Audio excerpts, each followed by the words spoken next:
Radio 97, Talking Law is the program, and if you've missed anything of this current program or last week's or any time in the last 2.5 years, in fact, you can catch up with all of Despina's programs, Talking Law, on YouTube. Just go to YouTube and type in Priala, Priala, and there you will find Despina and all of Talking Law. 2.5 years worth, Despina. You've put in the hours.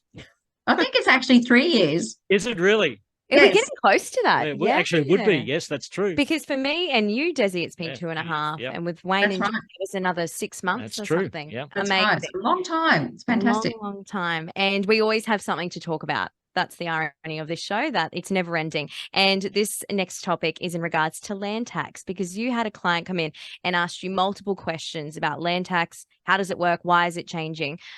So you thought, why not bring it to the listeners? So how does land tax, how does it affect and change those members of the public? Yes, it's pretty critical, and particularly because in Queensland and other states, but we can talk about, Gold Coast here, the property market upswing in the last 2 years has then changed and increased the unimproved land value of properties. And why do we care? Because land tax is calculated on unimproved land value of your properties. And it always used to be noted on your rates notice. It's a little line that says unimproved land value on the front page. I'm not sure if it still does, but typically it always has been there. So unimproved land value is relevant to calculating land tax. Okay.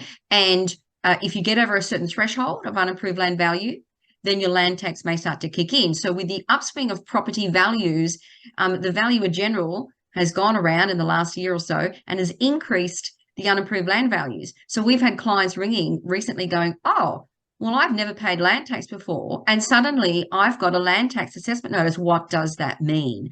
Okay, so this is what we want to talk about. So land tax typically is assessed on properties that you do not live in. All right, so we're calling investment properties, which also includes holiday homes. I still get questions asked by clients, if I have a holiday home, if you're fortunate enough to have a second home, but I don't really live there, I sort of go there once or twice a year, isn't that my residence? The answer is no, not according to the Commissioner. Okay, Commissioner of State Revenue. So no, you can only have one principal place of residence. And if you have a holiday home, great.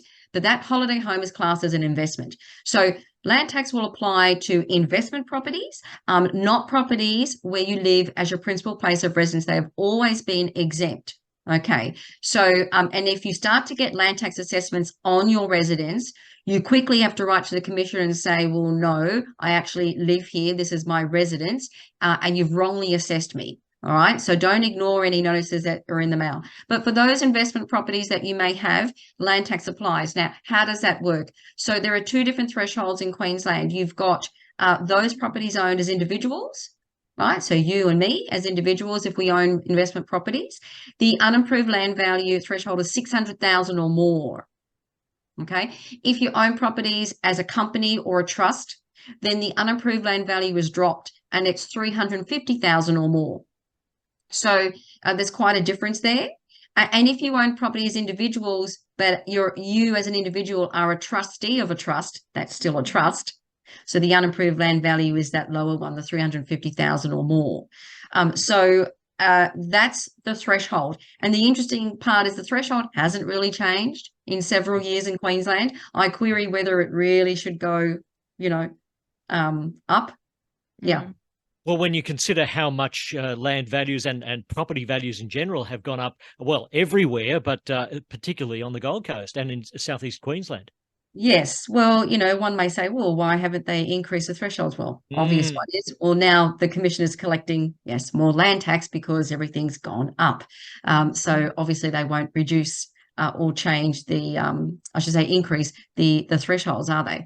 But in any event, so what you've got, you can go on to the website. You just Google Land Tax Calculator Queensland, right? Which is pretty easy. And it'll come up with the website and you can actually see the sliding scale that they have. So they've got a range of different values for unimproved land values.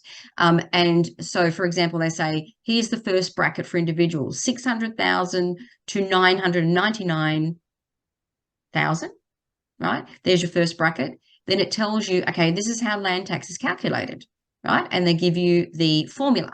Then the next bracket is 1 million to 2.9, 3 million to 4.9, and so on. So you have to find where your property sits, which bracket, and then you do the calculation. Okay, so you can easily find out now what it is. Now, a couple of tricky things that people should be aware of. So if you currently have more than one investment property, right, and you say have 2 or 3, happy days to you, that's great. And you've never had land tax assessment notices, but now maybe you're starting to get over, say if you're an individual, you're starting to get over that $600,000, unapproved land value. If you have more than one and you own them all in the same entity, so you as an individual own multiple investment properties, for example, the commissioner will actually start to aggregate the value. So if you had, say, 3 properties valued at 500,000, and that's under the threshold, they will actually aggregate it. So you actually have $1.5 million worth of unapproved land value in properties because they aggregate it. They get to aggregate. It's a bit of a nasty thing that the commissioner can do, but he can do it. Wow, that's quite shocking. So instead of 500,000 having a couple, it's $1.5 million property, and then it's taxed that way. Wow. Well, okay. So does that clearly state that on that website there, that land tax calculator Queensland? It won't tell you the aggregation. No.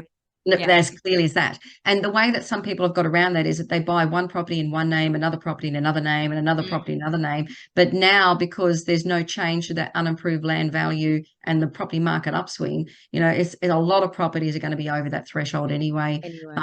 But look, that's how land tax works. The only really clear exemption for most people is the principal place of residence.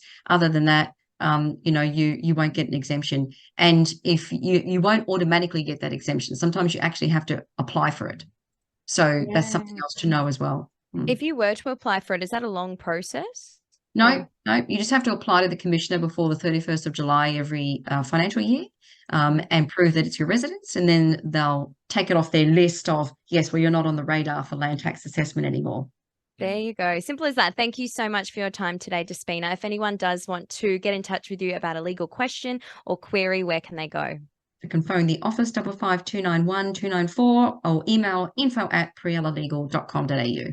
Thank you so much, Despina and Wayne. Let's do it all again next week, huh? See you then, guys.